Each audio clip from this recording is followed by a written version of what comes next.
Hello and welcome to the AP Connect Reflections. Today I'm joined by Beata Barker of East Riding of Yorkshire Council of the Employment Education and Skills team. Welcome, Beata. Hello, Steph. Lovely to be here. Thanks for inviting me. Oh, you're welcome. How are you? Good. Yeah, absolutely fine. Been looking forward to this. So excited that we've got a chance to talk about Fab. things. Why don't you introduce yourself and what you do?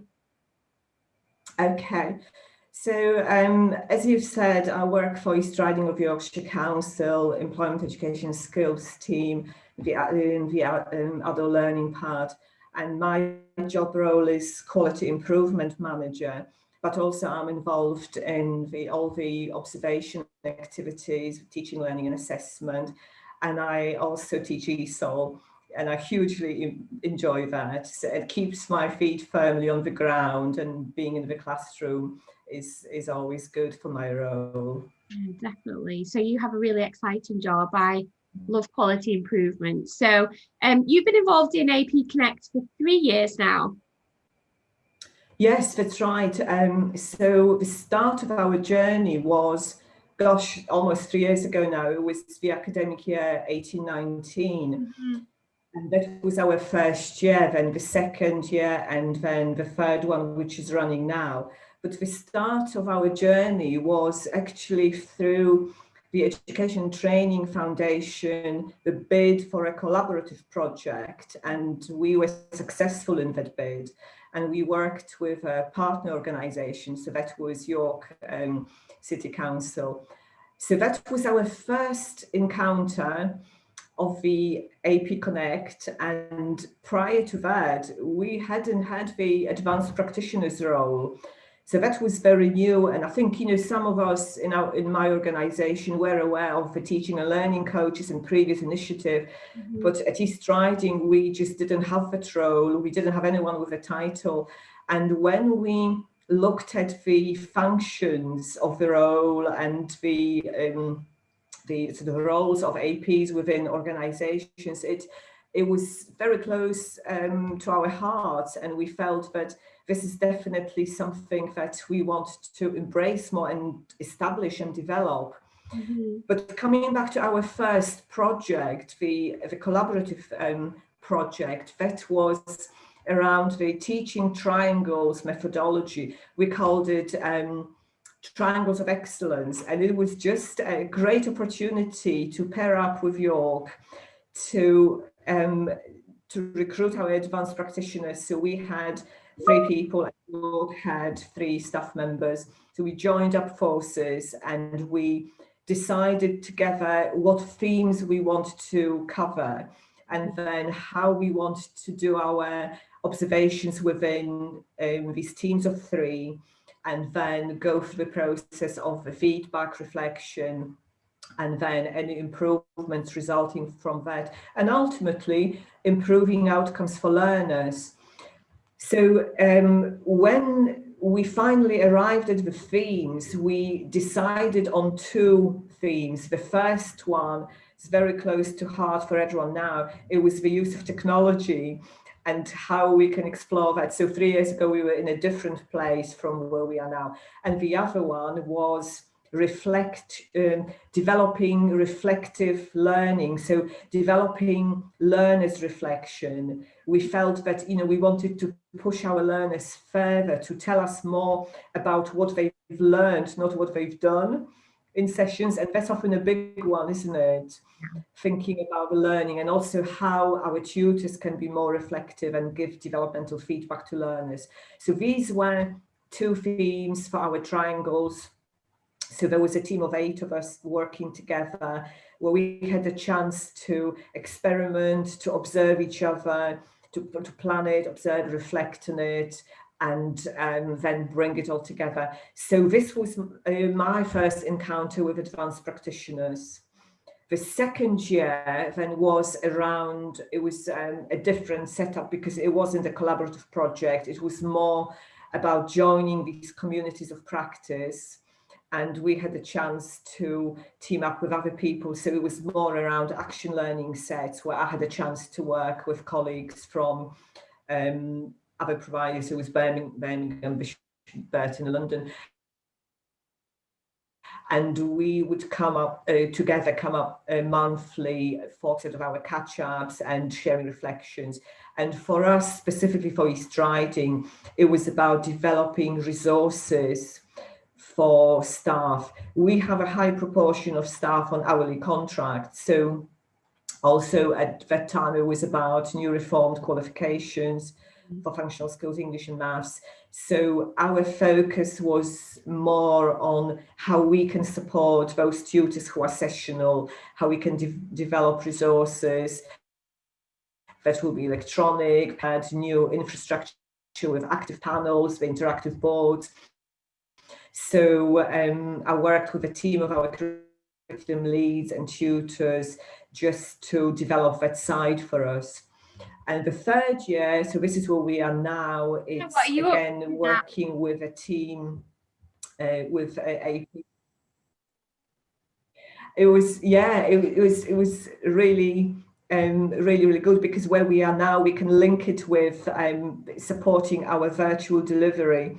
So we are obviously moving more towards online, but also keeping the balance of the physical. So it feels like, even though we don't have people who have AP job role in their title as such, but we've got that ethos established now.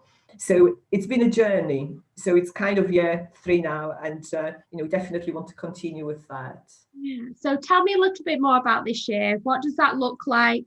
What does your project look like this year, and how's it going? Okay, so there are 6 of us in the team, including myself. So we've got 4 of our curriculum leaders for different subjects, and we've got another staff member from our external funding team, and they do a lot of employability programs and support for learners one-to-one and in groups. And obviously myself with my hat as quality improvement manager, as well as ESOL tutor. So we've decided on the theme of supporting virtual delivery. And obviously, things in March changed drastically for everyone. And this had been on our agenda before anyway, to look more at online courses, expand on the services offer for virtual delivery, look at maybe some blended options, kind of hybrid, and still keep some physical delivery, because this is what's needed for some of our learners. So we got together as a team of 6, looking at what our objectives might be around developing the services offer. That was one side of it, supporting the learners with having the right skills and not being digitally divided. And that's a big aspect, I'm sure. And the third one was about supporting the staff and making the transition, where maybe some of us, like myself, who delivered mainly in a physical classroom, looking at how I can develop my skills to move on to a virtual classroom, and making sure that the staff have the right support and also benefit from that peer collaboration and that sense of achievement and feeling that we are learning together, so we don't feel isolated. And that's very much in line with our culture of that development, support, and just empowerment for staff. So we've had a chance to do some great work with Lou Mycroft, and she's been inspirational throughout when we started. And this is where it's just so wonderful to have that support of the AP Connect, the wider communities, where we can benefit from, knowing what's happening for other people, what are the challenges, what are the wins and the successes. And so having that support from Lou and Joss and other people from the ETF, as well as the AP Connect community, that's quite invigorating, and that the power of learning from one another, that's been a huge part of the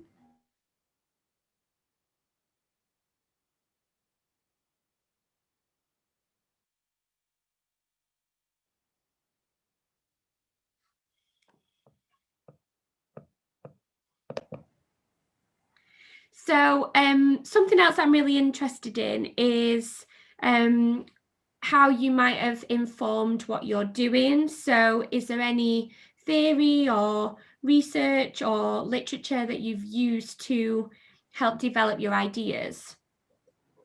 From the start, we were interested in the research that was carried out into the advanced practitioner's role and function, and what it brings to the organization and how that role can support individuals and the organization, and also how people in that role can develop themselves and upskill. So it was really useful, when we started during the first year, to have access to the resources from the Educational Training Foundation.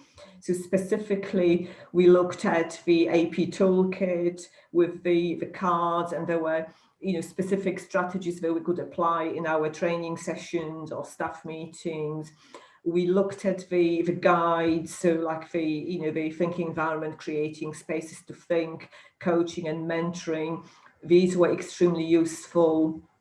And I think, for me personally, as well as for the team, and I think for us for the project, the thinking environment was something that had definitely a really positive impact on us. And I think this is what made the project really positive and powerful and personal, because we had opportunities to have specific training sessions to look at how we can introduce the thinking environment into our practice, and how then we can facilitate that, how we can apply it. So these were the main things, I think, on the journey with us, in terms of the access to the resources, to the support, and the guides, where we actually could assign some time to read through, because it's a very interactive document, taking you into different places with different links, video clips, etc. But the power of the thinking environment has been really, really paramount for us. I'm thinking about, because I was involved in that original piece of research about the roles of advanced practitioners in organisations and the benefits. What have you taken from that? If we go to that place first, what did you take from that, and how has that been put into practice over time? It was, I think, about the whole aspect of support and non-judgmental element, and because obviously there is performance management on one side, but also that safe space to experiment and make mistakes and learn from that, and create that platform for collaboration, peer support. That was really, really powerful. And I think it's looking at 3 levels, this is where we were able to gain sort of personally from developing our own skills and perceptions, and looking at what standards we have already in place, how we apply it, but where we are and how we can develop as individuals. So I personally enjoyed that part very much. The other part was about supporting others, and focusing on that ethos of collaboration and peer support, and then how it impacts on our organization, and the culture we have within the East Riding Council, where we have our mission statement, our vision, where everyone matters, and this was sort of very much well aligned together. So these are, I think, the main aspects. Yeah, it's really interesting, isn't it? Because if you look at some of the psychology research, it shows that people are more motivated when they feel encouraged and supported. And if we don't have, whether you have a specific role in place or you develop that sort of mechanism by which people feel supported and encouraged, people are going to feel bit more motivated in their work, because we all know that education is hard. So recognizing that sort of the importance of that is great. And then what about the thinking environment? How have you been using that? What sorts of impacts have you seen? Wow, that was such an exciting part for me, really. And the feedback that we've had from staff was so extremely positive, where people commented on feeling re-energized and encouraged and feeling more infused in their daily practice. So we were really lucky because we had a chance to have a number of sessions with Lou for our delivery team, as well as bringing wider staff. So we looked at, how it can be applied, different aspects of that. So whether it's about, thinking rounds and thinking pairs and think council. So using different elements from that in our practice, in our staff training and staff meetings and in the delivery. Mm-hmm. So there was a chance to actually use it with learners as well, to bring that that sense of maybe a kind of aligned energy also, and some structure. So it was a really useful tool where I feel that I personally benefited from, but also judging by the feedback we had from others, where it definitely helped us think better together and think better separately as individuals. And I've used it in my sessions with my learners, where it was, without obviously introducing the 10 components to them, but trying to have, activities that were built around that.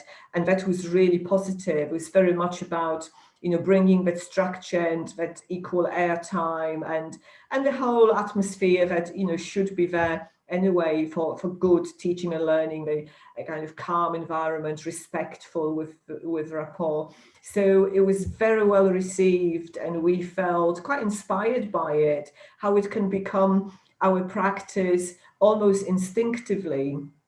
And what was interesting was that some of us felt that we could relate to these 10 components really well, where perhaps we didn't know about Nancy Klein's research at the time and what these components were, but we could relate to them so well that it felt natural and it just felt the right tool to use.